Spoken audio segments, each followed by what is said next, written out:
চর্ম doctor, skin বিশেষজ্ঞ, উনি যাইয়া রোগীর আদ্যপান্ত তদন্ত করে দেখে মাথা তো ফাটছে কিন্তু তার বগলে চুলকনি, এই রানে দাউদ হইছে, পিটি খাইজনি, এই ৩-৪ জায়গা চর্ম রোগ।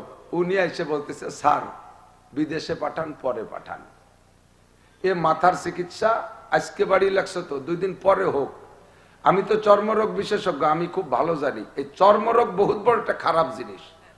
এ কতদিন ধরে চুল করছে আল্লাহ জানে। এ যদি আর থাকে কিছুদিন ওর কিডনি নষ্ট করবে, ব্লাড ক্যান্সার করবে, ওর ইত্যাদি ক্ষতি করে ফেলবে। স্যার মাথায় বাড়ি থাক, আগে চর্মরোগে মলম দেই আমরা।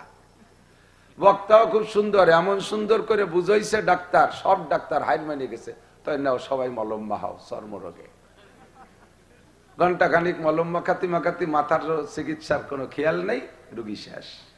এই 22 জনরে ধরে ফাঁসি দিতে হবে না ডাক্তার?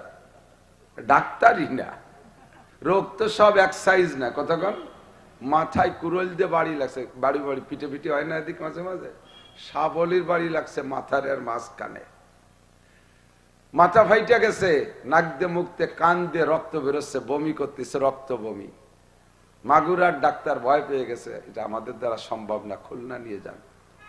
খুলনা 250 বেড আবু নাসেরের সব ডাক্তার দেখে ভয় পাইছে, কয় সম্ভব না, ঢাকা নিয়ে যান। মুহূর্তের মধ্যে পয়সাওয়ালা পাল্টি হেলিকপ্টারে ঢাকা নিয়ে গেছে। ঢাকা নেওয়ার পরে পিজি হাসপাতাল সহ বড় বড় ডাক্তার, পয়সাওয়ালা মানুষ, মুহূর্তের ভিতরে 20-22 জন ডাক্তার সংগ্রহ করে ফেলাইছে।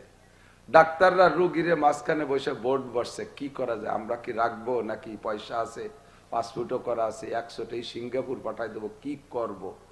পার্টিও তো রাজনৈতিক পার্টি, আমলিগির লোক, যদি হাতে মরিয়ে যায় শেষে না কোন বেকায়দায় ফেলাই দিয়েছে, রাখবো না অন্য জায়গায় ট্রান্সফার করবো।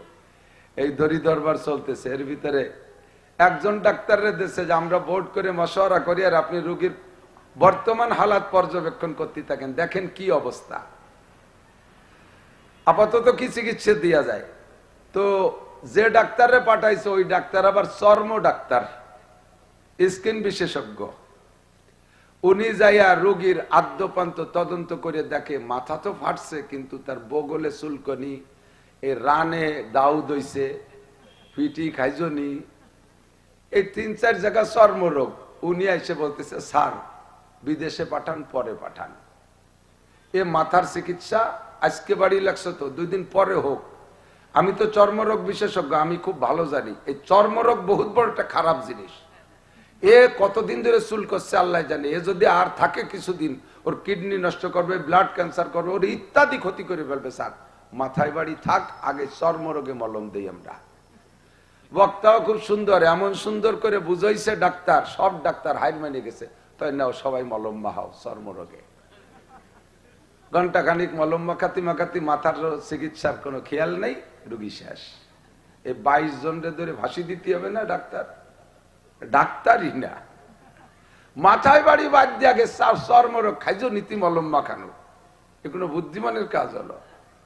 ঘুরি আর খুঁজি আর দেখি আল্লাহ তাআলা তো আমাদের এই জগতের ডাক্তার বানায় পাঠাইছে। ডাক্তারেরও যে রোগ হয় না তা না, ডাক্তারও মরে না তা না। এর রোগ আপনাদের রোগের চিকিৎসা আমরা করি, ও রোগ আমারও নাই তা না। আমি প্রত্যেকটা ওয়াজ করার সময় খেয়াল করি, ওয়াজটা আগে আমি নিজে শুনবো, আমি যে কথাটা বলতেছি সেটা তো আমার কানে আগে যাচ্ছে। আল্লাহ যেন আমাকে আমল করার তৌফিক দান করে, বলে না আমি। এবং উম্মতের আগে চুলকনি 5টার চাইতে মাথায় বাড়িটা ঠেকাতে হবে আগে। কথা কন না কেন, মাথায় বাড়িটা ঠেকাইতে হবে আগে। সমাজে আমাদের বাংলা পরিভাষাও 3টে শব্দের খুব প্রচলন আছে। 3টে জিনিসকে সকলে আমরা গুরুত্ব দেই। একটা হলো শান্তি, বলেন চান না শান্তি? শান্তি অশান্তি কেউ চায়? কোন প্রকার অশান্তি চান? জাল্লা আমি 60 বছর সুস্থ আছি, কাল সকালের জন্য আমার ডায়াবেটিস হয়, এ কি কেউ কয় কোনদিনও মোনাজাতে? আল্লাহ 80 বছর বয়স পর্যন্ত ভালোই দেখতেছি চোখে, সকালের থেকে যেন চোখ দুটো কানা হয়ে যায়, মোনাজাতে কেউ কয়? আমার স্ত্রী আমাকে অত্যন্ত ভালোবাসে, কাল সকাল থেকে যেন স্ত্রী আমার জুতো দিয়ে পিটিয়ে, এ মোনাজাত কেউ করে কোনোদিনও? আল্লাহ 10 খান গাড়ি আমার যশোর যায়, কালকে যেন দিনে দিন 5 খান গাড়ি অ্যাক্সিডেন্ট করে শেষ হয়ে যায়, এ কেউ কয়?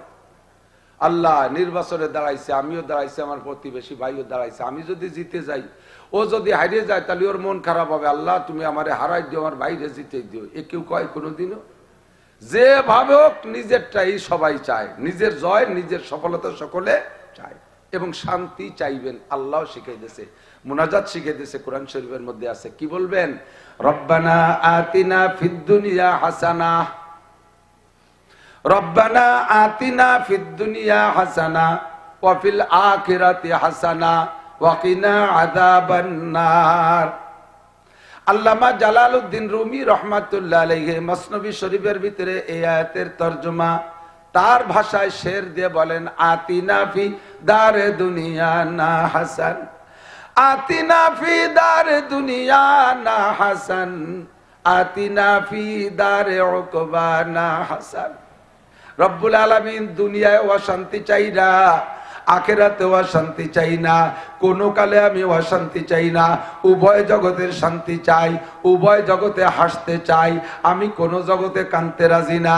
তোমার ভান্ডার এত সংকীর্ণ নয় যে কেউ কে দুনিয়ায় সুখ শান্তি দিলে আখিরাতে তোমার সুখ শান্তিতে কম আর কম থাকবে, কম পড়ে যাবে এমন নয়। আমার দিক দুনিয়ায় কেউ যদি আল্লাহ পাক সারা দুনিয়ার মালিক বানায় দেয়, ওই লোকটা যদি ইমানদার হয়, ওই লোকটা যদি নামাজি হয়, ওই লোকটা যদি হাজি হয়, ওই লোকটা যদি মুজাক্কি যাকাত পরিশোধ করে সঠিকভাবে, ওই লোকটা যদি ধর্মের সব কাজ করে, তাহাজ্জুদ গুজার হয়, আওয়াবিন গুজার হয়, চাষ গুজার হয়, তবলিগের কাজ করে, তিলাওয়াত করে, পর্দা করে, হারামের কাছেও যায় না, হালালকে বর্জন করে, এক কথায় শরীয়তের সকল বিধিবিধানকে বাস্তবায়ন করে, আবার লোকটা সারা দুনিয়ার সম্পূর্ণ সম্পদের মালিক, দুনিয়ায় ভোগ সম্পূর্ণ করেছে, 50 তলা দালানে বসবাস করে, এসি এয়ার কন্ডিশনের মধ্যে থাকে, ডেলি নতুন এক সেট নতুন কাপড় পরে, বিশ্বের সর্বশ্রেষ্ঠ দামি কাপড় পরে, 3 কোটি টাকা দামের জুতা পরে, আরে 2-5 কোটি টাকার কলম দেশে লেখালেখি করে, সব তার অত্যাধুনিক, বিশ্বের শ্রেষ্ঠ অত্যাধুনিক গাড়ি ব্যবহার করে 4-500, সমস্ত গাড়ির ভিতরে 4-5 মণ স্বর্ণ আছে, কোনোটাই কম নাই, সবকিছু এমন দামি দামি অত্যাধুনিক ব্যবহার করে। তবে লোকটা 1 নম্বর আল্লাহওয়ালা।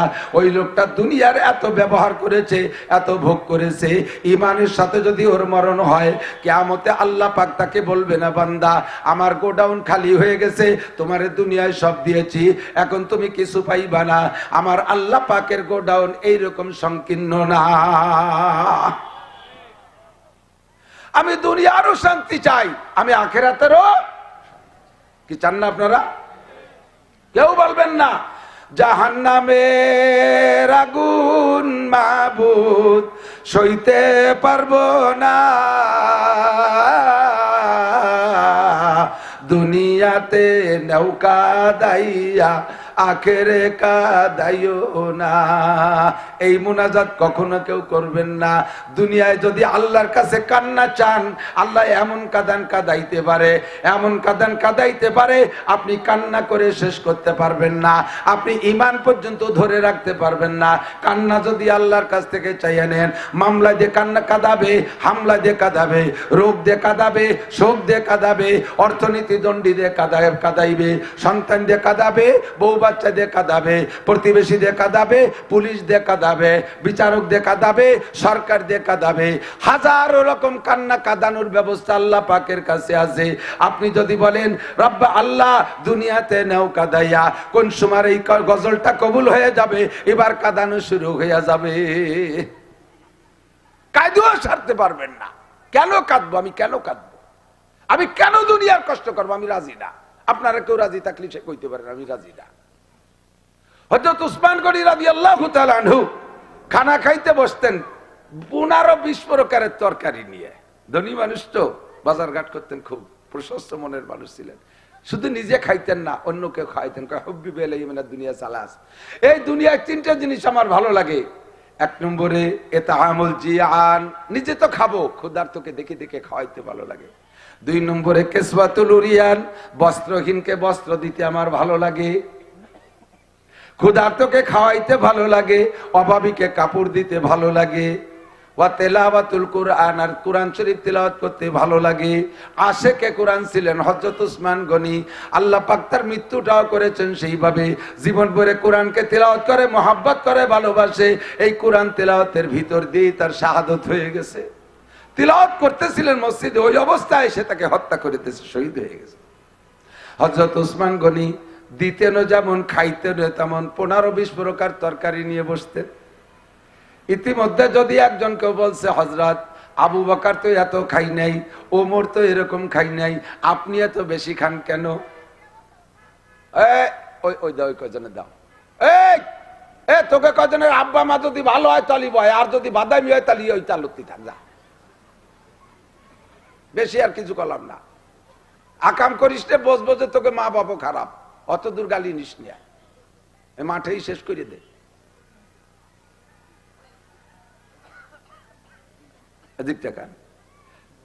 কেউ খায় না, এই বড় দুইজন কম খাইছে, আপনি এত খান কে? হযরত উসমানকে বলছে। তখন হযরত উসমান বলেন, দুনিয়ায় যত মখলুক আছে সমস্ত মখলুকের জন্য খাদ্য, শান্তি, আসবাব সব বরাদ্দ হয় আসমান থেকে। অবিসামা এরিজকুকুম ওয়া মা তুআদুন। রিজিক আসে কোন জায়গাতে? একটু কর না, কোন জায়গাতে রিজিক আসে? কোত্থেকে? কয়দিন জমিতি বলে, তা আসমানেতে আসে কি এরিয়া? এ লম্বা ব্যাখ্যার কথি যাব না। আল্লাহ কুরআনে বলছে, এই কথাই আমরা একমত। রুজি আসে কোত্থেকে? আসমান থেকে। হযরত উসমান কয়, সমস্ত মখলুকের জন্য যে খাদ্য আসে, যে খাবার আসে, যে রুজি আসে, এর ওসিলা হলো একমাত্র মুসলমান। আল্লাহ নবী বলেন, লা তাকুমুস সাআতু বিল আরদি হাত্তা ইউকালা বিল আরদি আল্লাহ আল্লাহ। আরে জমিনের মধ্যে ইহুদ, নাসারা, হিন্দু, বৌদ্ধ, খ্রিস্টান, কাফের, মুশরিক, নাস্তিক, মুরতাদ, বেঈমান সকলে জনমের খাওয়া খাইতেছে। এরা সবাই খায় একমাত্র মুমিনের রসিলায়, মুমিনের রসিলায়। মুমিন আছে তো দুনিয়া আছে, আল্লাহর বরাদ্দ রানিং আছে। যেদিন দুনিয়ায় একজন মানুষ আল্লাহ বলনেওয়ালা থাকবে না, ওই দিন দুনিয়াকে আল্লাহ ধ্বংস করে দিবে। ইহুদি থাকবে, নাসারা থাকবে, হিন্দু থাকবে, বৌদ্ধ থাকবে, খ্রিস্টান থাকবে, আমেরিকান থাকবে, জাপানি থাকবে, জার্মানি থাকবে, রাশিয়ান থাকবে, চাইনিজ থাকবে, আর ইন্ডিয়ান থাকবে, সব থাকবে। সারা দুনিয়ার সমস্ত মানুষ কাফের হয়ে থাকবে, কোন মুমিন মুসলমান থাকবে না, কলেমা পড়নেওয়ালা একজনও থাকবে না। আল্লাহ পাক বলেন, এত মানুষকে দেখে আমি দুনিয়ায় রাখবো না, দুনিয়াকে রাখবো না, দুনিয়াকে ধ্বংস করে দেব। কারণ এর ভিতরে একটা মানুষ নাই আল্লাহ বলনেওয়ালা।